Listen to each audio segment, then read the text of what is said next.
Good evening and welcome to Tucker Carlson Tonight. The question this evening, are we headed toward war? Not another intervention in a small country in the Middle East, but a big war with nuclear weapons on both sides and tens of millions of lives at stake. Despite a failed missile test over the weekend, North Korea is not cracking under international pressure. Its ambassador to the United Nations warns that, quote, thermonuclear war may break out at any moment. Now, they overstate quite a bit, but still strong words.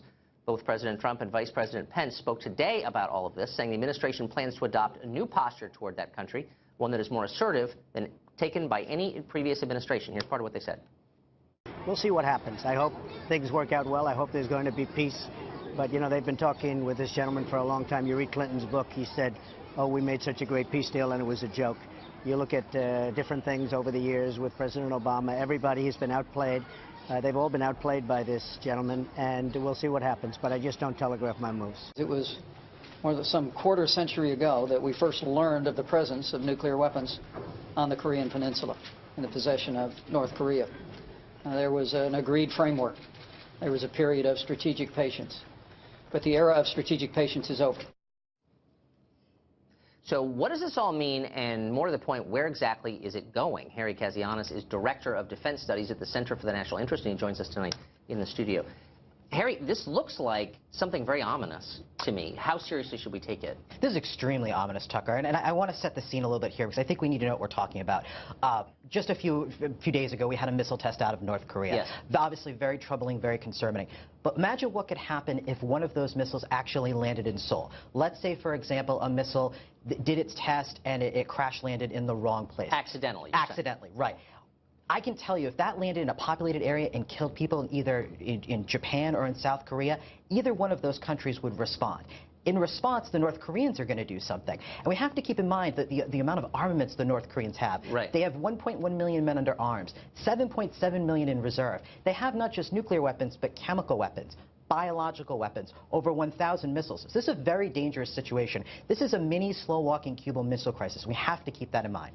What's so striking, though, is their promise within the last 24 hours to continue with nuclear and missile tests. Should we take that promise seriously? And if so, what does it mean? Oh, absolutely. The North Koreans, I guarantee, are going to keep testing missiles. Keep in mind, in order to build missiles that are ICBM capable, in other words, something that could hit the United States, it takes a lot of tests. They have to test the tracking systems, the telemetry, the heat shield when it goes into the atmosphere and comes down on its target. That takes a lot of time. It takes a lot of resources.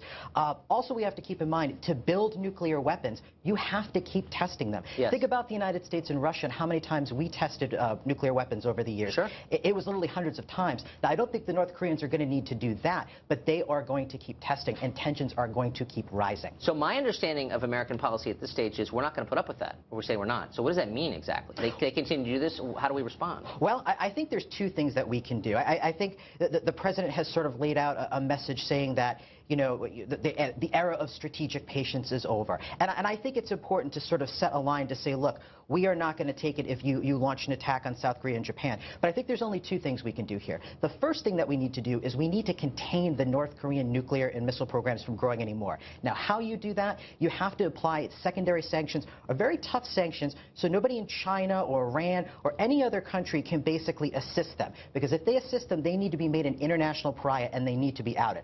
The second thing we need to do, and this is a little controversial, but I think with President Trump being a pragmatist, I think we can do this. We have to talk to the North Koreans. I know that's vile. They're a terrible regime. They have over 200,000 people in prison camps. They have one prison camp that's actually 3 times bigger than Washington, D.C. But we're in a tough spot here, and the only way to try and mitigate a crisis is to have some sort of channel with them. I think that's what we need to do. Do you think that's possible? I mean, if the United States government announced we're talking with North Korea, I mean, there would be an immediate uproar. You're legitimizing this Stalinist regime. You're absolutely right, and this is how I think you'd have to do it. I think the Trump administration should be wise not to announce it on Twitter or something like that, but I think you could go through back channels. This might be something actually the Chinese could actually help us with in a very pragmatic way. There are different European back channels you can go to, and you can go to the regime and say, look, let's have an open-ended dialogue. There's no, fait accompli, nothing specific on the agenda. Let's build some trust. Let's try to talk this through. The risks are just too great at this point, Tucker. So a couple questions. How quickly could this spin out of control? Very quickly. I mean, all it would take, in all honesty, is you have this heavily armed, demilitarized zone with hundreds of thousands of troops. Let's just say a North Korean soldier gets nervous and fires off a bullet. Imagine a South Korean sentry fires off another bullet. The North Koreans fire off artillery. That's how fast it could all unravel. Very, very quickly. If the North Korean government feels cornered, China apparently exerting pressure on that government. Obviously, the United States doing the same, other countries too. How does it respond? Do we have any sense of how they'll respond if they feel really under threat? Well, I think when we think about Kim Jong-un, we don't know a ton about him, but we do know one thing. We know human nature, and that's he wants to survive. Yes. He knows his regime is hated throughout the world. They're a violent and nasty regime. But that's why they have nuclear weapons, and that's why they have all those weapons of mass destruction I was talking about, because they know it's the ultimate asymmetric weapon to deter the United States. So that's why they have those weapons to sort of hold everybody back in bay. But I think it's very dangerous to sort of put Kim Jong-un in the corner, because the danger here is miscalculation, Tucker, and that's what we have to avoid more than anything else. Is all of this finally an argument for keeping American troops in the Korean Peninsula where they've been since 1950? Or for pulling them back to get them out of harm's way? No, I think, Tucker, you have to keep U.S. troops there as basically a deterrent to Kim Jong-un to know that we're involved, that we're present. I think Trump did the right thing in moving an aircraft carrier battle group right off the coast. I think that the talk has been very tough, but I think it's been prudent. But now that we've established these norms, I think now it's time to talk to them and see what might be able to be accomplished. It's a terrifying moment, and I think it's probably not getting the attention it deserves. Yes, thank you for doing that. Thank you, Harry. I appreciate it.